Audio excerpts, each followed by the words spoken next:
All right. Good morning. It is day one of our road trip with this 2001 GMC Safari. It's about 5 something in the morning and we are getting going on our way to Arizona. In Illinois right now, and a little backstory on the van here. This is a 2001 GMC Safari, 2-wheel drive, so it's great at burnouts.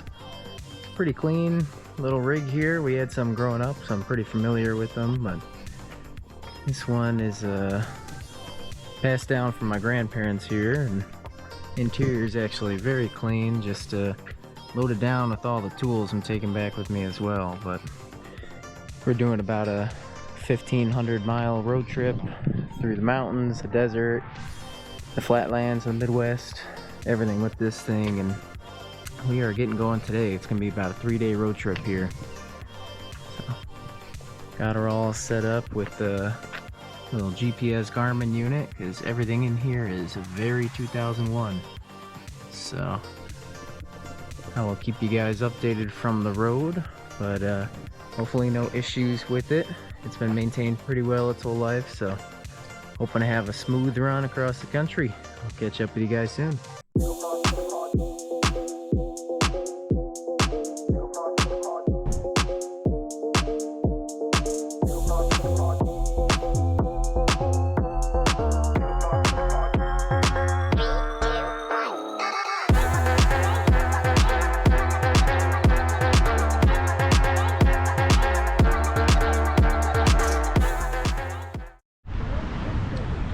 So quick update on the van here. We've gone about 500 miles so far, and it has been extreme wind everywhere. So we're getting blown all over the highway here. But we're averaging about 17 mpg right now, so not too terrible. And checked oil and fluids and whatnot. It's looking all good. So we're just gonna keep trucking on, looking to get to Denver tonight. So hopefully next update is a little closer to that.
Alright, we're on day 2 of our road trip with the van here, and we're in Denver now. We got in quite late last night, around like 11 o'clock at night, and just went straight to bed, didn't do an update. But drove about I think 1,067 miles yesterday, so quite the drive. It was about a 16-hour day for us in the van here, but did pretty well.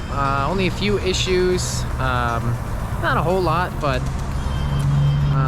it was extremely windy, about like 30-40 mile an hour winds. So these are brand new tires we had put on prior to our road trip, because the old ones were about 15 years old legitimately, even though they only had a few thousand miles on them. They were just too old to trust. So I had new tires put on. The tire shop decided 40 pounds was good as far as tire pressure. Not sure what their decision making there was, but with the extreme wind, it was just extremely squirrely all over the highway. So ended up getting out, and I kept the rear tire pressure pretty high still, because we're pretty loaded down. We've got like 1,500 pounds in the back probably, but front side dropped to about 32 psi, get a little flatter profile down on the ground there, and really helped out there. As you can see, we've caught just about every single bug in Colorado here. It's I mean, God, even the radiator, just everything. I cleaned this windshield about 6 times yesterday, and you can't really see out of it anymore. It's so bad. That's not really a big issue, but it's a bug issue.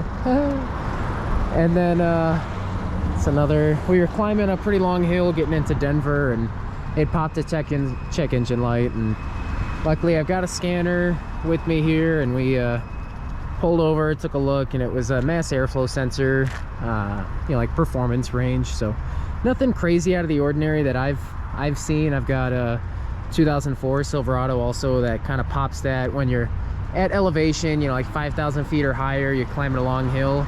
For whatever reason, it can't cope with it that well. But I cleaned the mass airflow sensor of that pretty well. I'm going to do the same to this and hope we clear that up as well. Not sure if I'm going to get to that today, because I don't know if you guys know anything about these vans, but they absolutely suck to work on. The engine's about right here instead of actually under the hood, so we'll see. I might get to that today. I want to say there was a third issue, but I can't even remember it now. But pretty minor issues, actually. You know, for driving over 1,000 miles in a van that's driven you know, maybe that in its last 10 years of life, it did very well. So we're happy with it. Today we're going to Telluride. It's going to be a shorter day, about a 7-hour drive, but it's definitely going to be a more strenuous drive on the van. It's going to be a couple mountain passes, some long downhill stretches. Shorter drive for us, but harder for the van, definitely.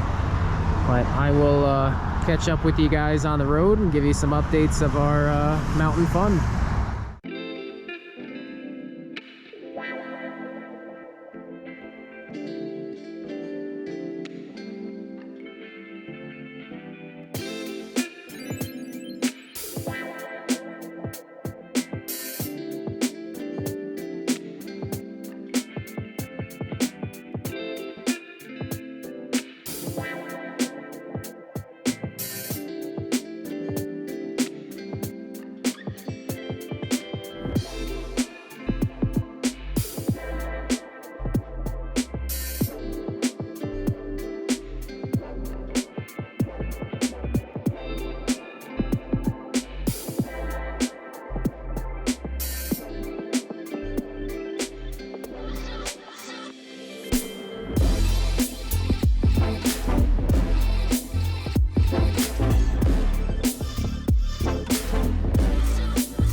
This place has all the essentials, Brie.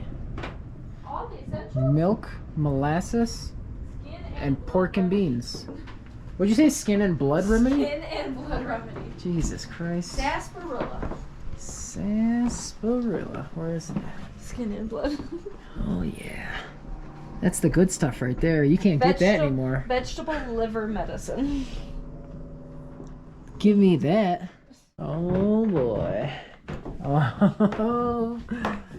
Yep. Those are real people too. They're just standing there for the exhibit. In the stable,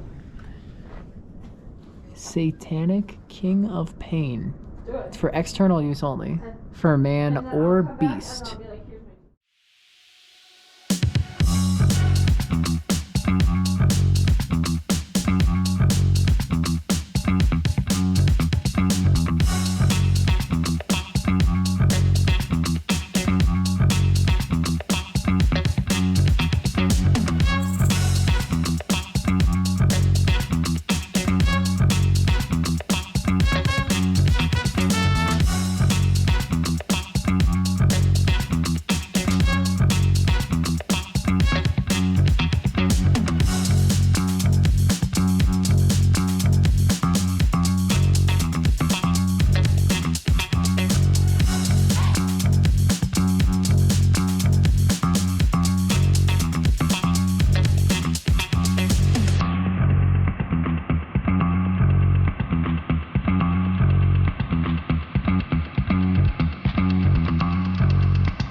All right, so update on day 3. We are here in Telluride, Colorado.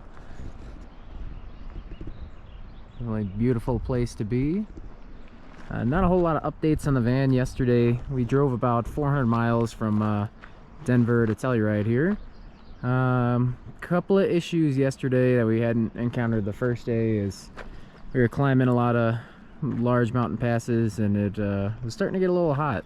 So usually it's running around like 190, 200-ish. It's starting to get up to like 215, 220 in some spots when we were climbing to about 11,000 feet, a little higher. I think one sign said 11,500, so definitely pretty tall for the van here, and starting to overheat a little bit. And then on the way down from 11,500 to about 5,000, starting to cook the brakes a little bit too.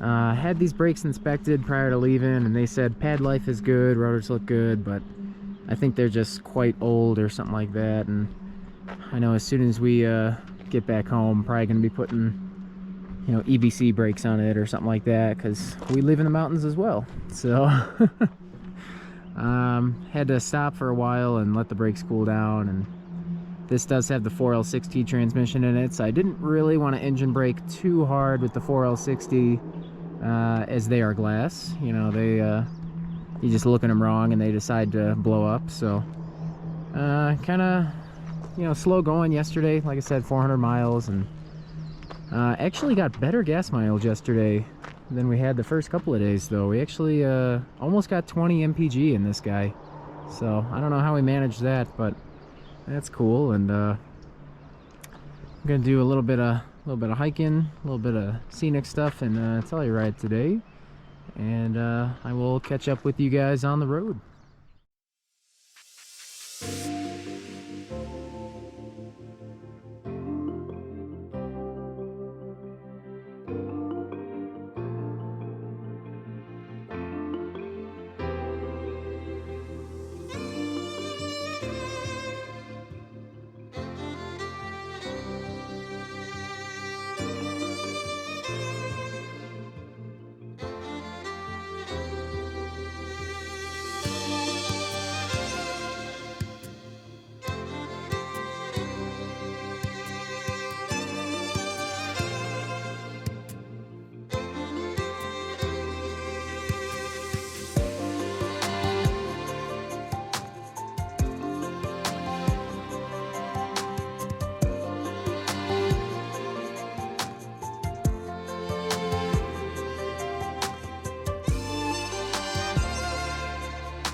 All right, well, quick update. We just got back home with it.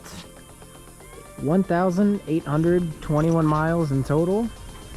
I'll give you guys a full update in the morning, but it did great on its drive out. I'm very happy with it. All right, so final road trip update with the van here. We are back home. We did 1,820 miles. Quite the journey in it. Just a few issues on our last day as well. We were climbing some pretty tall passes again, and it's getting a little hot, so we were, having to go a bit slower with it, and coming through Flagstaff there, another big grade coming up, and got another check engine light, scanned it, same mass airflow sensor issue, so we're gonna end up cleaning out the mass airflow sensor. Hopefully fixes our problem, but we're still a little mountainous around here, so hopefully we're not running into stuff like that, because again, but quite dirty from the road trip inside here. Got the GPS and whatnot, all our snacks and everything, but gonna unload it today. Be doing a walk around video once it's all cleaned up and all emptied out. I'll do a big walk around video showing engine, interior, kind of everything going on with this here, and get a whole in-depth kind of view of it. But very successful road trip, and never left us stranded anywhere, so that's pretty much all you can ask for out of what is this now, 21-year-old vehicle. So, or actually 22, yeah, but very reliable for us. I'm very happy with it, and I will catch you guys on the walk around video.